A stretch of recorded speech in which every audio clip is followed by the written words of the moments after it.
Hey everybody, welcome to this Founder Institute webinar. My name is Jonathan Greechan, co-founder and CEO of the Founder Institute, joining here from the United States. I know that we do have a very large international audience today, so if you are here, please do let us know where you're joining in from. And yeah, I'm seeing here some pretty cool locations. Looks like some people were already sharing where they were coming from in the chat before. So this is amazing to see. All of these Founder Institute webinars are all pretty international. Definitely something that we pride ourselves upon. But really, at the end of the day, the goal is to get you as an entrepreneur or as an aspiring entrepreneur to share your startup ideas, okay, in this event so that you can start to get feedback and start to create better startup ideas and really just start to gain the momentum that you need to get those ideas off the ground. So once again, just thank you for joining us today from all these places around the world that I'm seeing. It really is amazing. So just as an introduction, my name is Jonathan Greechan. I am the co-founder and CEO of the Founder Institute. And our agenda today is going to go through three main things. Number one, I'm going to talk about some of the misconceptions that I have seen a lot of entrepreneurs have around startup ideas. The Founder Institute has been helping startups and aspiring entrepreneurs, employees turning into entrepreneurs, people that just have kind of back of the napkin ideas. We've been helping those people become successful startup founders now since 2009. So I've worked with a lot of different entrepreneurs and I've seen a lot of different patterns. And one of the biggest issues that I see is just a lot of the misconceptions that first-time entrepreneurs specifically will have as they start to go into this process. Second, I'm going to go into just some of the main techniques that we have seen that work when aspiring entrepreneurs are starting to come up with startup ideas. And then finally, the last part is going to be a what we're calling this idea feedback lounge, where some of you were already in the lounge before this event started. It's basically kind of looks like an online poker room if anybody plays online poker, but it's basically a series of tables and you can jump around to all of these different tables. They are group chats. And the idea is that you go into those tables and you can share your ideas with other people in those tables to get feedback, right? And then don't just share your idea and leave, then you can stay and provide feedback on others. We're all here to give each other feedback because as I'll kind of cover here in the presentation, the more feedback you receive on your startup idea, the better off you are going to be. So the worksheet that we will use during those feedback lounge sessions is this link right here. And we're putting it into the chat. So bit.ly/idea_worksheet. Please do just go to that link now. All right, it tries to present a pretty simple structure to communicate the ideas that you have in a very, very simple way so that you can start to get meaningful feedback from other people.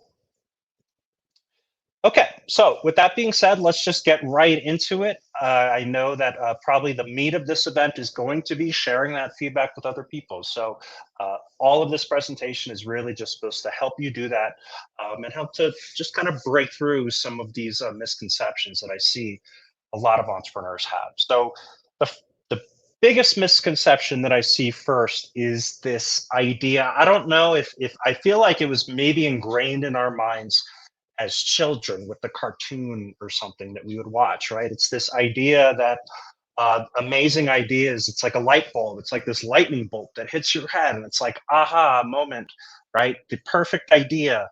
And then that's all of it, right? Like that's the end. Like that idea is there, you've gotten it from the heavens or wherever, and now you're going to be successful, right? And really, that's what prevents a lot of people from starting businesses because they always wait for that moment. And trust me, that moment is a myth. It will never happen. Successful businesses are almost never the exact idea that they started with. All right. So if you look back, like Slack was a video game, Flickr was also a video game, Instagram was a location based game, YouTube was a dating site, right? The number of businesses, like I would challenge anybody to find a company that is like super successful right now where literally the exact idea that the company is now in its super successful state is the exact same idea that it was when it sort of hit this person many, many years ago. It's pretty non-existent, and I to this day, now working in startups for 20 years, I've never seen that scenario happen. Okay, it is not this idea, this aha moment.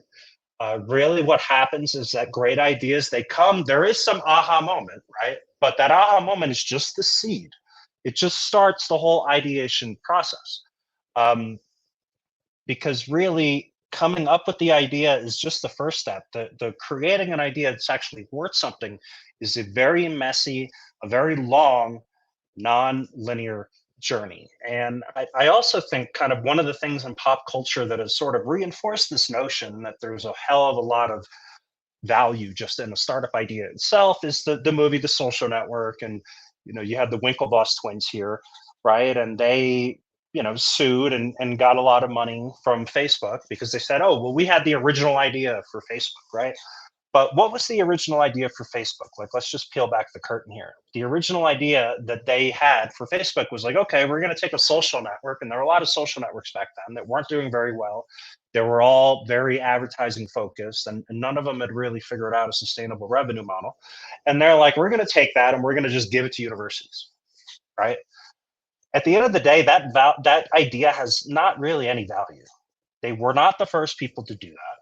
All of the value in that business, all of the value in Facebook was created by the execution and evolution of that idea over time by the founders, right? By Zuckerberg, by launching it in one place, by getting feedback, by not charging money at first and getting VC capital, right? By making it cool. All these different things are what created all of the value in that business. And that is almost always what happens. Okay. The idea doesn't mean anything, it's all in the evolution. All value in a startup idea is created in the evolution, execution of that idea over time in response to market and customer feedback. So, really, the only way that you can ensure that your idea won't be successful is to not share it, right?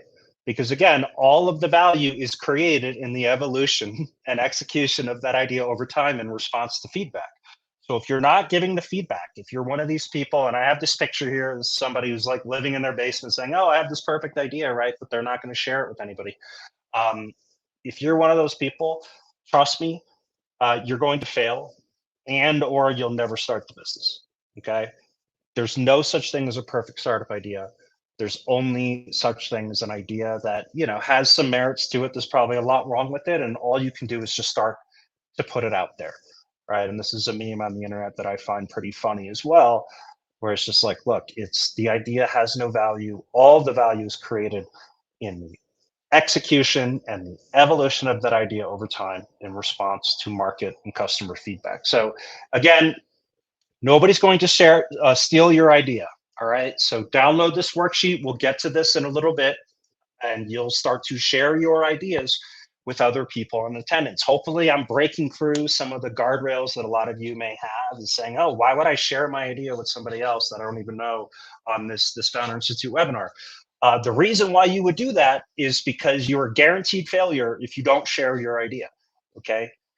Trust me, you have to get feedback to that idea. That's where all of the value is created. And we've created this worksheet here so that you can start to get feedback on that idea in somewhat of a structured way. Okay. But please just don't be one of those people that, again, here, Homer Simpson, right? That's just afraid that someone's going to steal their idea. You have to share your idea in order to get the feedback, and all the value will be created in the feedback that you receive and how you react as a founder to evolve that idea over time. Okay, so the second misconception is that great startup ideas always come from thinking big, and this is sort of it happens a lot when people rewrite history, right? A lot of successful founders are like, oh, like we just thought big, or oh, we just did this, and that's why we were successful, right? And trust me, as you start to get some experience as an entrepreneur, you're always going to get a lot better feedback from people that are probably who failed. and who weren't successful.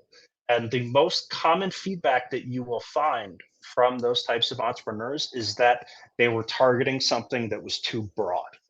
Okay. And again, there's sort of this juxtaposition because entrepreneurs, as a just in pop culture, right? We see these other really successful entrepreneurs that are sending ships to Mars and they're doing all these different things, and we just assume that okay, well here I am with an idea. I need to think that big right now, right? To be ambitious and to get people, kind of behind me. But really, if you look at it, big companies all started niche, guys. Okay, Amazon started by focusing on hard to find books and delivering them over the internet. Okay, Facebook started, go back there, it was one dorm at Harvard University, not even all of Harvard University, it was one dorm. Apple was more of a, kind of hardcore computer user, people that really wanted to do like mods and stuff like that on the hardware of their computers. When they started, Airbnb literally started as a place. It was, I believe, it was during the Democratic National Convention, so it was one conference in one city in Denver where people would needed a place to stay, and Uber Cab, or Uber as it now known, was a place to just connect kind of black car drivers with other kind of rich people that wanted kind of the black car driver experience in places other than an airport, right? All these places kind of got their foothold in a small market and then expanded from there. So do you want to think big as an entrepreneur as you evolve? For sure. Okay. But that's more of a vision thing. When you're first getting started, you need to really, really focus on solving small problems and doing it in a way that is super effective and that really kind of just creates a lot of delight in your consumers so that they'll start talking about what you do to everybody that they know. This is a phrase that's thrown out there a lot in the startup world too. It's like niche to win, right? Start small, then figure out essentially a playbook on how you can attack that market, and then use that playbook to then get bigger. Okay.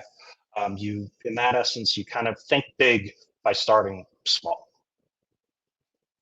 All right. So, with that said, it's kind of a perfect segue into the first way that startup founders come up with their ideas, in my experience, and that is through what I would call the scrappy startup method. But it really is just piggybacking off what I just said. It's that niche to win.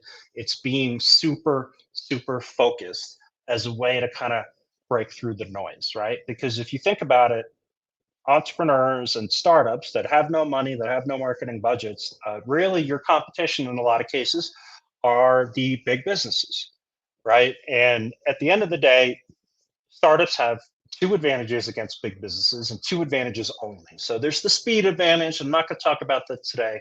The advantage that I really want to talk about today is really just this niche focus, because any big company, they literally have a fiduciary responsibility to shareholders or whomever to say that if there's any market that's too small or any product that's too niche, like they're not even going to worry about it, because they have to really cast a very wide net in order to reach the kind of goals, the financial goals that they're trying to reach in the next couple of years, right? They have to target very, very wide markets, cast a wide net.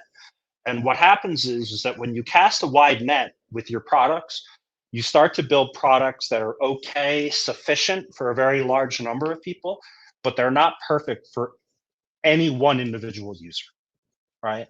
Like, and the big companies will then shove it down people's throats with advertising budgets and things like that. But still, at the end of the day, they're products that are not perfect for any one user. And that literally is the gap.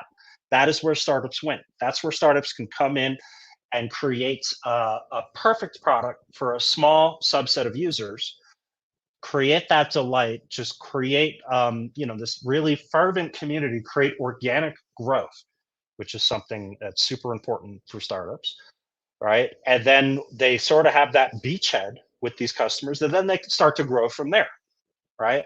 That is literally the opening that is there for you as a startup. So if you are not being niche, if you are not being super focused, if you're trying to kind of boil the ocean, so to speak, and attack a very large kind of set of problems and customers and things like that, then you're trying to compete with big companies on their playing field, right? With your $0 marketing budget and their hundreds of millions of dollar marketing budget, right? Probably not the best kind of battle that you want to partake in. So again, by startups can take advantage of that loophole in the market, right? By creating these perfect solutions to customers that are somewhat overlooked, you can create a critical organic growth. And there's something in the Founder Institute that we preach to everybody. It's called the rule of one, right? Because you can talk about, okay, like, look, you need to create these perfect solutions. You need to just be super, super focused on solving one problem for a customer, right? And the way that we kind of articulate this is through this. You have to solve one problem for one customer with one product that has one killer feature and one revenue stream. Okay.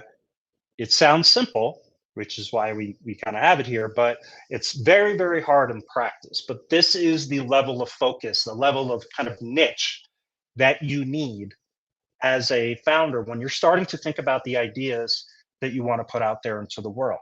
All right. Because if you aren't this focused, again, you're trying to compete on this playing field over here against all of these marketing budgets when you really just don't have any. And a lot of this too is that a lot of founders just kind of have this misconception that well, if I'm solving this problem, can I also solve this problem? This problem, my if my consumer is here for this feature, well, they also want this feature and this feature, right?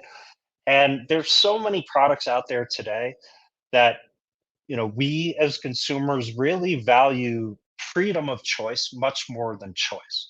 And the example I have here, I think this was from Dell, right? And look at all of these different options. You could probably have, I don't even know what the permutations of scenarios are here that you could select, right? But something that is simple, something that really speaks to the consumer would probably be a lot be more something like this, right? Something that Apple is offering, where it's just like, okay, you can sort through, you know, literally several hundred, if not thousands, of options. Or here we have option one, two, or three, right? And these are the kinds of things that you need to figure out as a startup. And it's not, I'm not saying try to take on Apple, right? But Apple has always been at the forefront of just understanding their consumers really well and creating an amazing customer experience.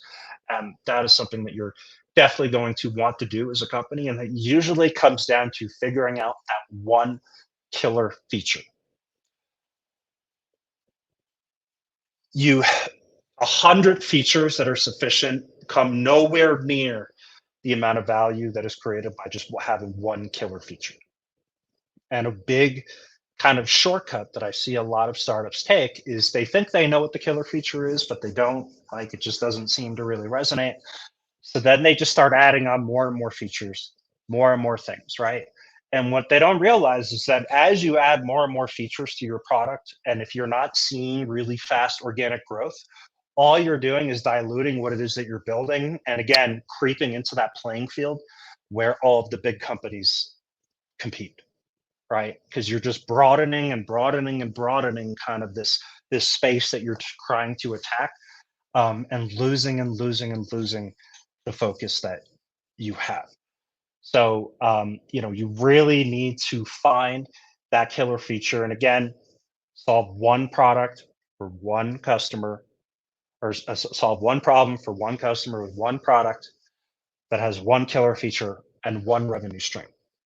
All right. That is the niche to win strategy. That is how you can be super, super focused and break through the noise and actually play on a playing field where a startup can win. And usually, I know probably a lot of you were thinking, well, yeah, like that's easy to say, right? But how do you know what those features are? How do you understand the customer that well? And really, um, the first thing you have to understand is that customers that they don't know what's possible. This is a quote that's been thrown out there a ton. I like to bring it up because it is just a pretty accepted thing that, just customers don't know what they want. So when you tell them something, they'll say, yeah, sure, maybe I'd want that, but it's going to be kind of an invalid response. And everything in startups is basically around this concept of customer development. And it's kind of a buzzword these days, but the way that we like to define this at the Founder Institute, at least for startups and people that just have ideas that are really at the first steps of building a company, the way that you should perceive customer development is that it's the process that you find a problem that's worth solving, and then you learn so much about that problem that you can build that perfect solution. Okay. Again, so that you can build that, solve that one problem for that one customer, with that one product, one killer feature, one revenue stream, right? It's just by talking to customers is how you can do that. And you really have to dig deep into their motivation. So one of the things is to just nail down the problem. Okay. It's there's a phrase in startups is that, and this is something that a lot of investors will tell you, is that we want to find founders that are obsessed with solving the problem, not obsessed with their solution. Okay. And this is something where it really comes where you start talking about an idea, you start sharing with people, you start getting some validation. Sure, maybe some people don't like it. You just put a lot of work into this idea and you fall in love with the idea. And that's probably the worst thing that you can do as an aspiring founder is fall in love with your idea. Really, you need to fall in love with the problem. And the first way to do that is just look, define your problem statement. I believe that a defined audience has this problem. Okay. If you think about it, kind of like scientific method, and that's what a lot of lean startup and customer development is about, right? Just start with step one. That is, what is the problem that I define, right? Because you could say this problem, but you really have to get it as super, super specific as possible. And you have to say it in a way and in the language that the customer would say it as well. And then once you have that problem statement, and that problem statement is part of the worksheet that you guys have as well. Once you kind of nail down that problem statement, then you just have to start interviewing people that are actually customers. Don't interview your mother. Don't interview your cousin. Don't interview anybody that has, that wants to be nice to you. In the Founder Institute program, we literally have mechanisms that force mentors in our program, not necessarily to be mean, um, but to just provide honest feedback to our founders, right? Because at any time when you're sharing your idea with somebody, especially if you have passion about the idea, they're probably going to try to be nice to you, and just say, "Oh yeah, that's great," right? But that's not the kind of feedback that you need to hear.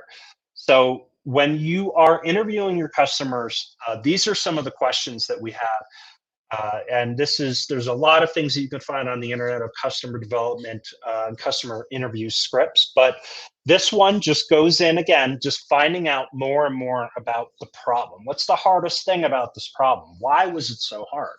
Have you looked at solutions? Why or why not? If you found solutions, maybe why wasn't that a perfect solution? Or was it a perfect solution and why? And then would you be willing to pay to solve this problem? Now, one thing that you should definitely keep in mind with all of these questions is that not any of them mention your solution. Okay. A lot of entrepreneurs, they don't realize that when they start talking to people and trying to get feedback, immediately they're injecting their solution into everything that they're saying, which just totally invalidates any feedback that you'll get. Okay. Dive into the problem, not the solution. The other thing is to analyze customer behavior. So this is something that we work with a bunch of corporations on innovation and things like that. And one of the biggest things that we tell them is that a lot of times they'll release some product internally, right? And people just won't use the product as they think the product, or at least as how they design the product to be used, right? And then that like frustrates them, and it kind of leads them to like give up on whatever the initiative was where they started to create this product, and then they start to look at something else. And literally that is the exact opposite of what they should do, right? anytime you could see, like if a customer is using a product for something that it's not intended really to do, that is an amazing customer insight, because that tells you that that problem is not being solved for that customer, and they're resorting, it's such a big problem to them that they're kind of hacking and using other tools that aren't even meant to solve that problem in order to solve that problem, right? So Airtable is a pretty good example of this. Airtable was formed because they saw that people were using spreadsheets as databases for different products, right? And that showed them, hey, like clearly, the spreadsheet was not meant to be a database for any kind of web product or any kind of app or any kind of service, but people are using it as a product. That tells us that there's a huge gap between all of the database services that are out there and something that needs to be super, super simple that somebody can get off the ground right away. Right. So again, maybe it's not anything that you see. It might not be any kind of, product that you have or you have insider information, but just out there, if you see people are using a product that it's not intended to be used that way, that is a massive, massive clue.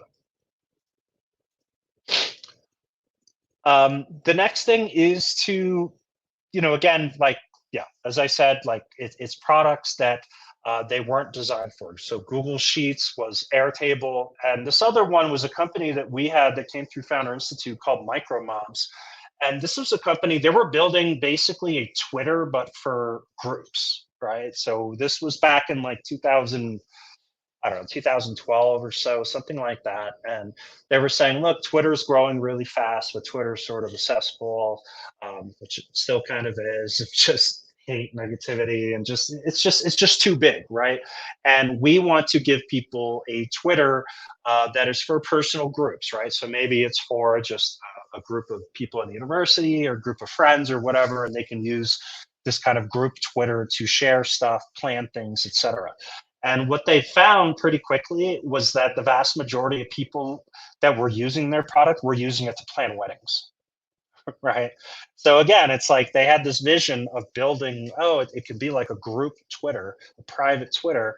But they saw that everybody was using it to plan weddings. So they pivoted, they created, kind of repositioned the product around something called Wedding Party, where it was for people to plan weddings, and they were pretty quickly acquired. I believe it was by Instacart a couple of years later. So again, like look at that customer behavior, things that people are using products for where they were not designed to be used for.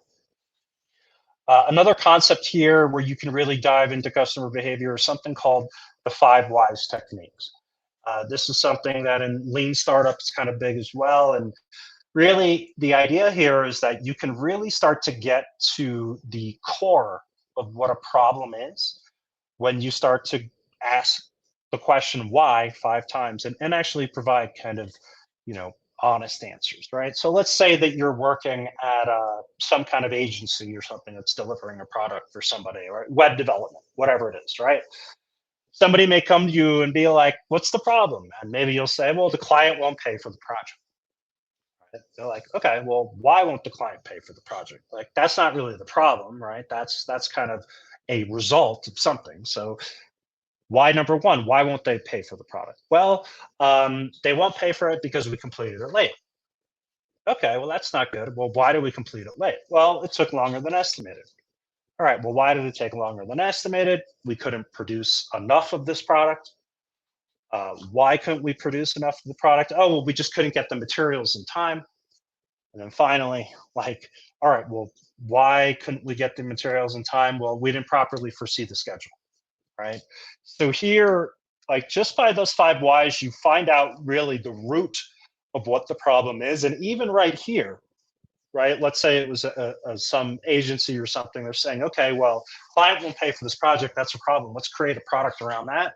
At the end of the day, the product that would actually help solve this problem is what would allow the service provider to properly foresee their schedule so that they can put in the orders for the materials that they need in time to deliver the product to their customer, right? So this is the 5 whys technique. I'm sure there's a lot of frameworks online on how to use this, but it's something that I use pretty frequently to be honest. And it's especially useful when you're working with people across many different teams, right? Because I know it's on here and maybe it looks somewhat obvious, but when you're working with people across many different teams, like they sort of have blinders on, right? They're only focused on this thing. So they're just not going to connect those pieces together. So 5 whys is a super handy thing. The other thing is just to look at customer journeys. So upstream, downstream opportunities. This is something that we see a lot because, if somebody in your space or somebody in a space that you're interested is really killing it with any product that they have, there's probably an opportunity of getting to those customers before they reach that product, before they're ready for that product, and however that customer life cycle works, however that kind of consumer experience works, right? So understanding what they do, what places they're hanging out, what products they're starting to use and research what problems they have before they're kind of ready to get to whatever product it is that you're kind of analyzing, is a super you know useful way to not only just kind of find a gap in a market, but just to better understand the product, the problem that they have, right? And then similarly on the other side of things, okay, well, they've used this product that's super successful, um, and they've solved this problem, right? So what state are they in there? What are the new problems that they have there, right? And again, these are all just things that are always going to be opportunities for the same reason that I showed you before, where there's going to be a lot of startups that are super focused, right? And when they're super focused, that means that there's going to be other opportunities before them and after them, right? So again, try to find those niches. The third technique is the bundlings and the unbundling. So there is a bunch of quotes out there, right? And Jim Barksdale, pretty famous investor, he said the only way to make money is through bundling and unbundling products. And Mark Andreessen of A16Z, similarly, like the business world is constantly being taken apart and put back together again. So literally the early days of the internet, and this is when I started working in startups, um, Craigslist was huge, right? And literally, I got my first job on Craigslist. I found my first uh, apartment that I lived in, like on my own on Craigslist. I found my dog on Craigslist, right? Like Craigslist was just the place that you went for kind of everything. At least it was in New York City where I was living. And if you kind of start to take apart all of the different things that Craigslist was doing, right? It was just opportunity for all startups to come in and just attack these niches and provide a better experience for people trying to, solve those problems on Craigslist, right? That was kind of what was known, and in a lot of consumer startups, it's known as kind of the great unbundling.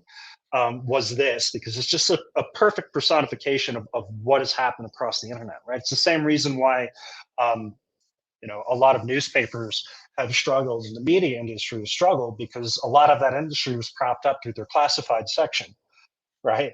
Because there weren't a lot of options, but a lot of startups over time have just kind of chipped away at all those different revenue streams, and now they're really just left with advertising, which is why the media industry as a whole, all around the world, is struggling. So any place that you can see a company who is solving a lot of problems for a lot of customers is an opportunity for you to go in there and visualize kind of a Craigslist, right? Like, what are the value propositions that they're offering with all of these different product lines that they're offering to their customers? And I can assure you that there are many opportunities in there to deliver a much better experience and a much better product for that customer than they're getting by sort of these all-in-one solutions. Okay. So yeah, that is basically what unbundling comes down to. And then bundling is the other one.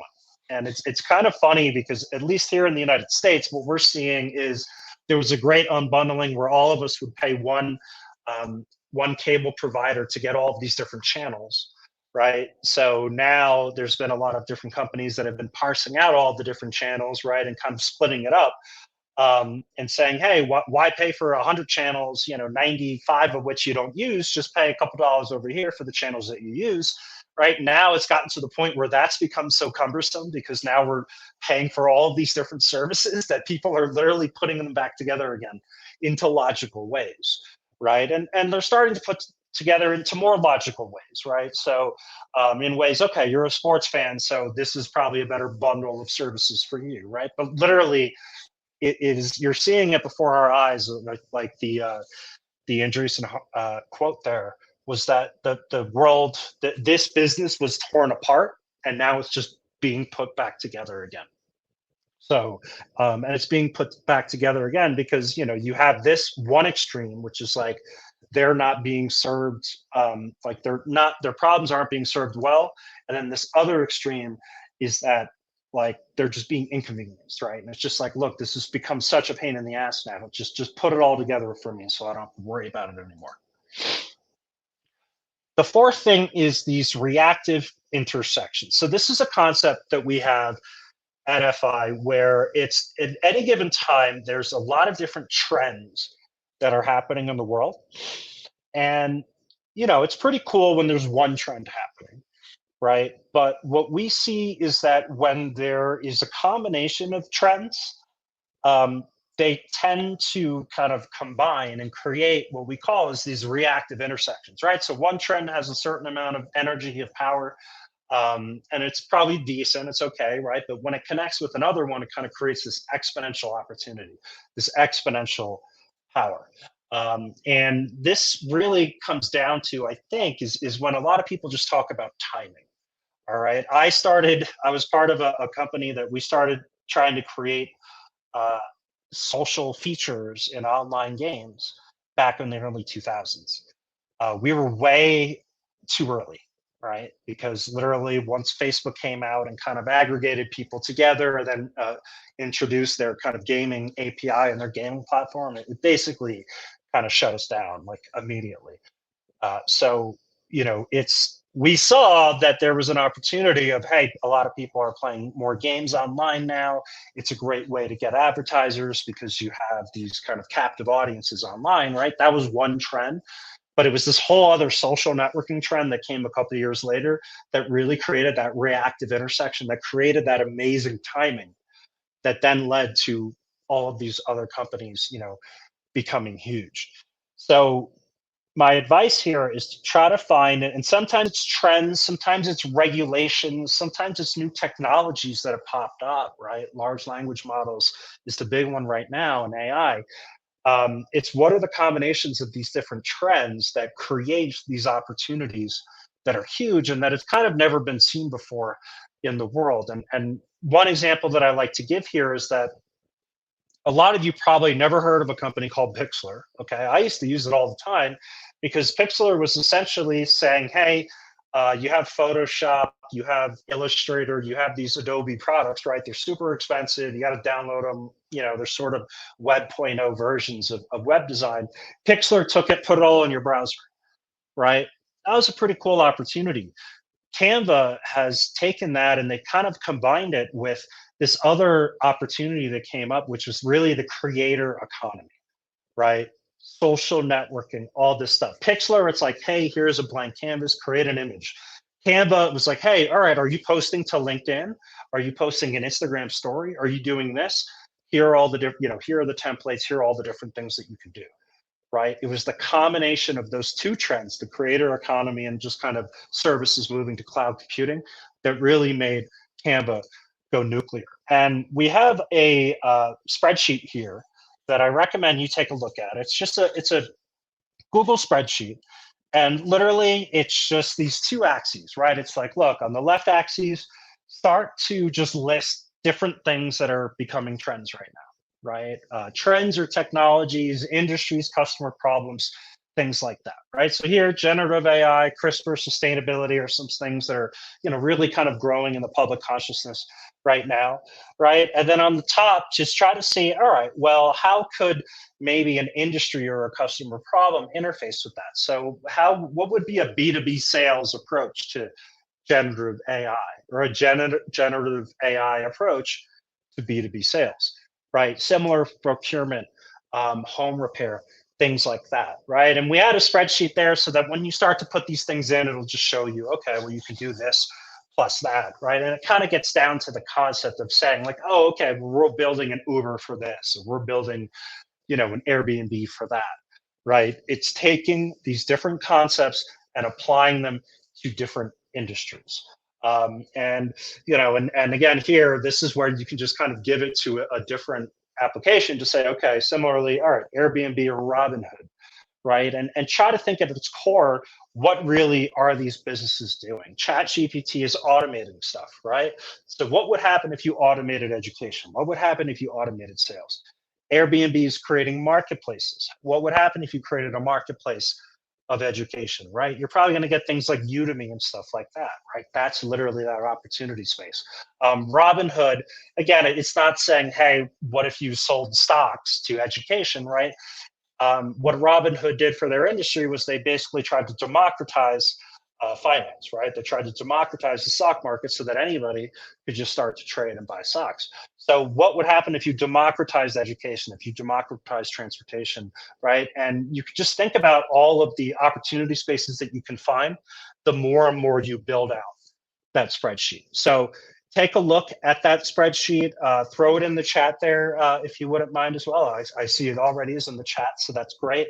But yeah, like honestly, I think the further and further you build out that spreadsheet, the better. And trust me, a lot of them are probably going to be so stupid that it's funny, and that's fine, right? But it's just trying to find those kind of interesting opportunities is where you'll find the diamonds in the rough here. So another way, another technique for coming up with startup ideas is to role play, right? And it's kind of a similar dynamic as that spreadsheet that I just showed you, but now we're kind of just getting you into a different mind space and getting you to not just look at the theme or kind of the way a business is disrupting an industry, but really looking more at kind of what the brand does for the industry, right? So here, like Richard Branson Virgin is all about customer service, right? That's what they've been doing since day one. They go into industries that usually are kind of hard and cold and have crappy customer service, and they come in and just say, okay, what if we solved this problem, but did it with amazing customer service, right? Apple is what if we solved this problem and did it with amazing design, right? An amazing user experience, which is why they combine the software and the hardware, right? Is to create that amazing experience. Look at Patagonia, right? What is the feeling of that brand? It's like, what if we did this, but in a way that's good for the environment, that's good for the planet, right? So just kind of putting on that hat and role playing can find a lot of opportunities as well. Kind of in the same way that I showed before, is if you look at emerging trends and if you look at technologies, regulations, or even the way other startups are doing it. And then finally, doing the exact opposite or the extreme. So the perfect example here is with the Wii.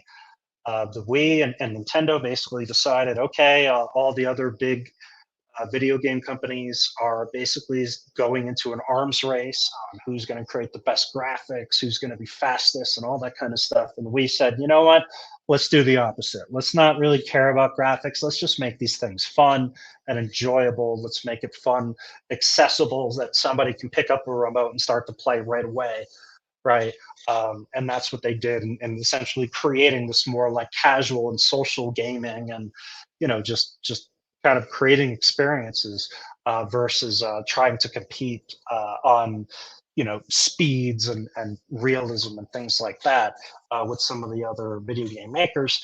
And the other one I would say here is the extreme. So BuzzFeed is a company that's struggling these days, not doing great, but they really were at the forefront of their time, because they started to see, like, hey, a lot of the articles that Forbes and a lot of these other online news channels are putting out there that are getting the most traffic, and this is an unfortunate thing, right? And it's kind of led to the demise of a lot of our journalism out there. But they were just seeing, look, if the articles that are getting the most traffic are these, like, hey, top 10 lists and just slideshows and things like that, what if we just built an entire business with just doing slideshows and top 10 lists, right? And listicles and that kind of stuff.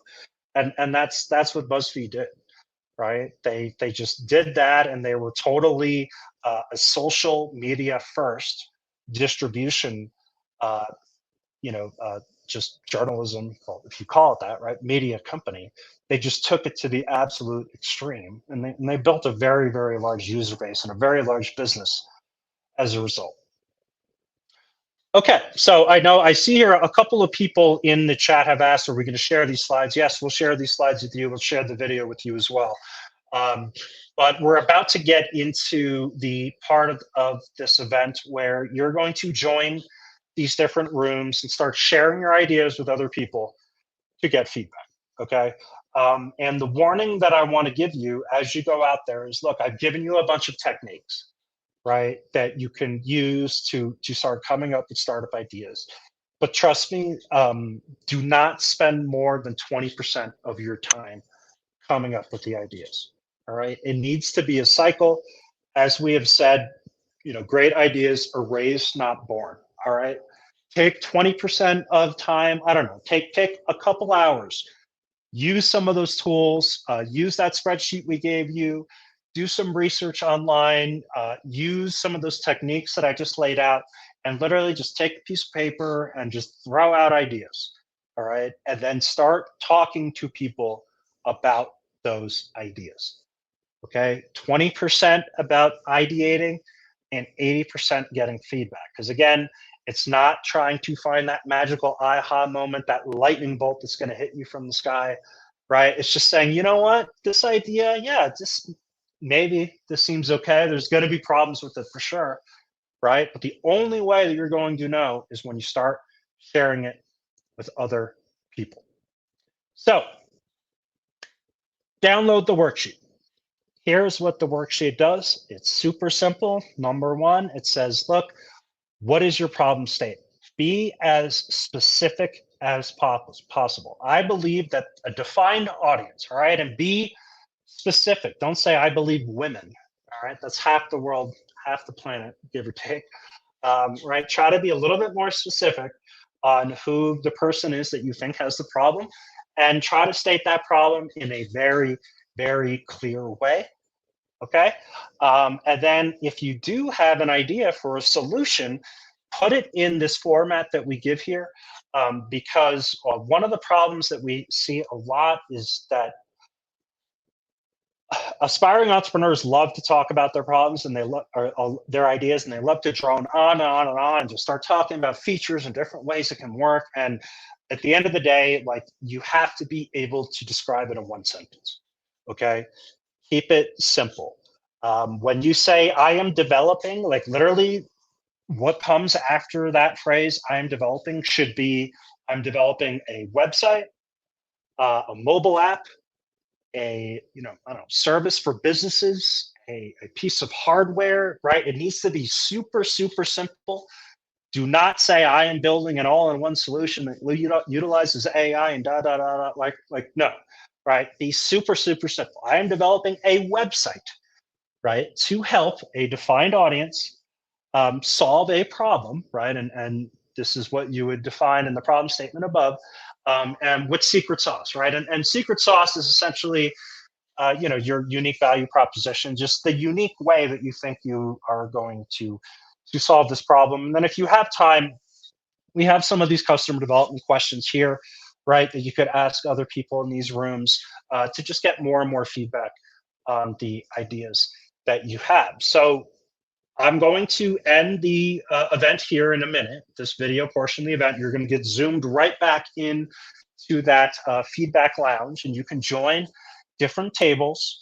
I'd say that make sure that you're on a desktop or a laptop with Chrome or Firefox. That's going to get you the best experience. All right. It sometimes it works on the mobile app, sometimes it doesn't. But please do, your best chances to join on a desktop or a tablet in an actual web browser. Download that worksheet, jump around these different tables to give and provide feedback. And again, state the problem, describe your solution, and get feedback from others. So I want to put out some ground rules here, because we're not going to be able to join every single room and police things. Okay. But just understand that we're all in this together. right? To provide feedback on other people's ideas and to get feedback from others. So, number one, don't be a jerk. All right. Nobody likes to time a hog. Let's try to self police, limit it to about 5 minutes per person at a maximum. All right. And again, try to stick to this format.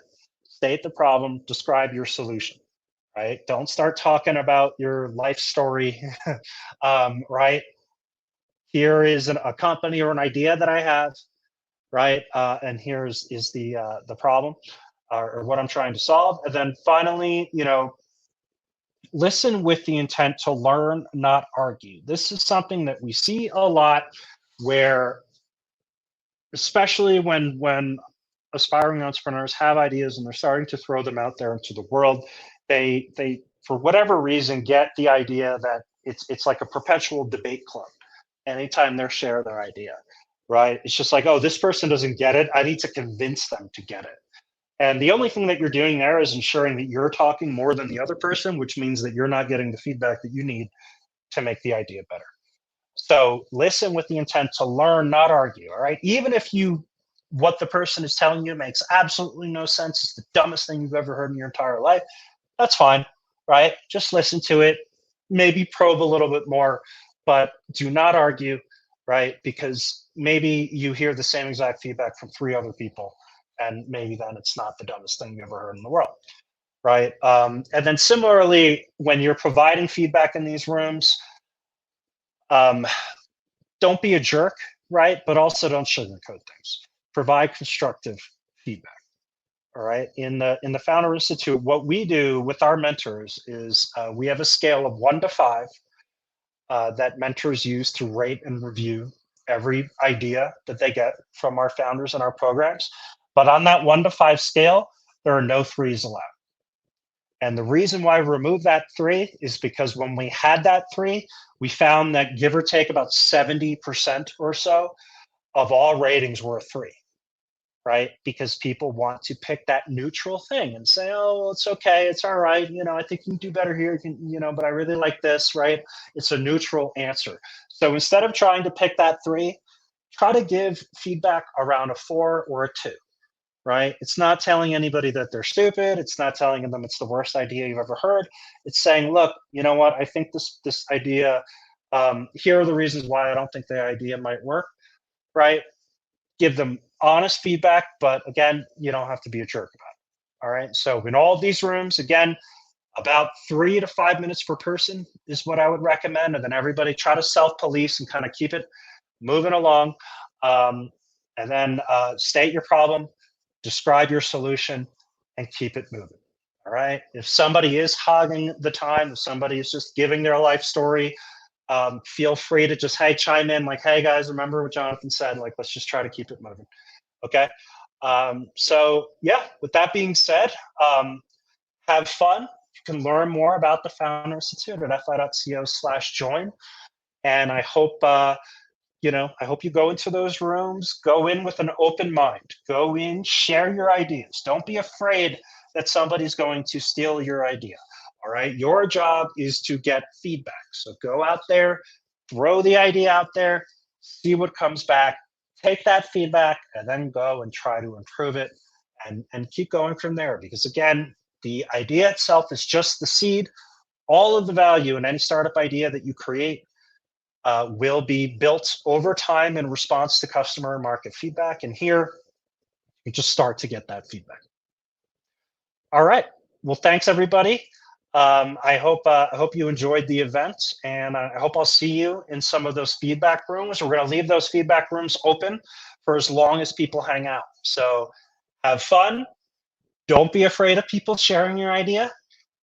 Don't be a jerk with your feedback, but be honest. All right. And thanks everybody. And I hope I'll see you soon.